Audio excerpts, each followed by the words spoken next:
Today we're going to have a quick look at the space pantomime techniques used to fool the naive. Bear with me. First up, we've got rare space shuttle footage showing a satellite release.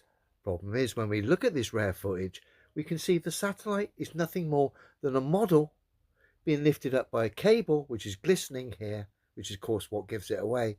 A model lifted by a cable from the back of a space shuttle prop, as we're about to see. Deployed out of the payload bay. With all its shimmering surfaces, Jim Weatherby commented it looked like R2-D2 coming out of the payload bay. You can see... You see how bad that was? I'll bring it back just along the toolbar. Look at the top of the satellite in this rare space shuttle footage. Glistening there, the cable that's lifting this toy model, this model satellite at the back of NASA's space shuttle, which of course is nothing more than a prop. See it glistening away, cable lifting a satellite. Once more. Deployed out of the payload bay. With all its shimmering surfaces, Jim Weatherby commented it looked like R2-D2 coming out of the payload bay. You can see... No, it didn't. Just looked like a model being lifted up by a cable at the back of a space shuttle prop, my dear. And that's exactly what it was. And of course, the space shuttle supposedly built the International Space Station. So already, without even looking at the International Space Station, we've just debunked it using this rare space shuttle footage, where they're obviously faking satellite releases by lifting models up on cables at the back of props. So the space station's already been exposed by another technique which NASA used, which was to take models at the back of space props. Now we're going to see a slightly different technique they use. Models docked to other models in this now infamous clip that I highlighted years ago, showing the shuttle docked to the very thing it supposedly built, the space station. Of course, we've already exposed all this tosh anyway, but they make it even worse by providing this footage, which was filmed by an Italian, supposedly, departing the space station in a Russian Soyuz rocket.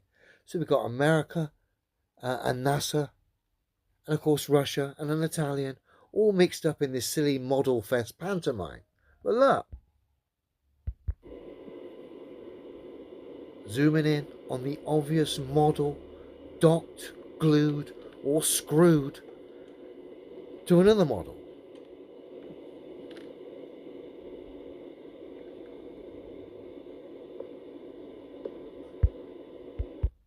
Remember, this is supposed to be a space station doing ludicrous speeds around a scientifically impossible ball.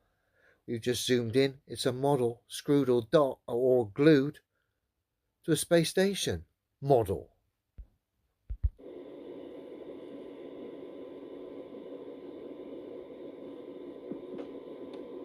Clearly ridiculous. Rather obvious. So we've had a model coming out the back of a space prop. Then we've had a model stuck or screwed to another space model. What's next? We got Sandy, top right, gone way overboard with the hairspray. We got Matey Boy, bottom left, who gets caught out spinning on his harness by his pal Doug, who gets very touchy, feely, and has to pull an invisible cable to take the sting out of his pal's somersault. If his pal was really in a weightless environment and what they were saying was true, to take the sting out of his pal's somersault, he would have grabbed his physical body, if that was the case. He doesn't. He grabs an obvious invisible cable, which has been sort of phased out with special effects, thus exposing this for the silly charade that it is. Like I say, a hairspray fetish blended with a harness failure. Obvious space pantomime. So let's have a look. I'm telling you, I've done a lot of these interviews, well, a few of them from space. The technology now is amazing. The picture, guys, you look like you're in a studio, maybe in Omaha, Nebraska or something. Instant reactions, no delay whatsoever, and of course, get ready for the looks of guilt, which are already rising on their faces. The shot is so clear. Is this a hoax? Are you really... Look at the looks of guilt. Sandy, gone red instantly. In space still? See the hair? No. I don't know. We're going to have to do something for you.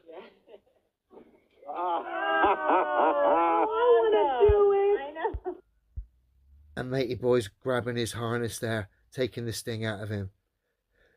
So we had no delay.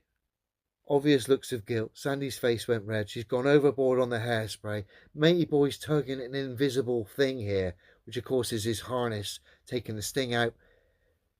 If this setup was real, he would have used his body to take the sting out of his somersault, and rather than some cable, which has been phased out by special effects. Again, this is now an infamous clip. Oh, yeah, I can do that. Watch this. Can everybody float around for us? That was really cool, Chris. Look at her. Look at her. I think Sandy's hair is pretty much a dead giveaway. You couldn't have said it better yourself. I couldn't have said it better myself, me old mate. Sandy's hair is a dead giveaway. Your harness failure was a dead giveaway. Doug's wandering hand was a dead giveaway to take the sting out of your somersault. The models docked or glued to other models was a dead giveaway. And of course, space props having models lifted out the back of them was another dead giveaway. Not forgetting the fact the globe's scientifically impossible in the first place.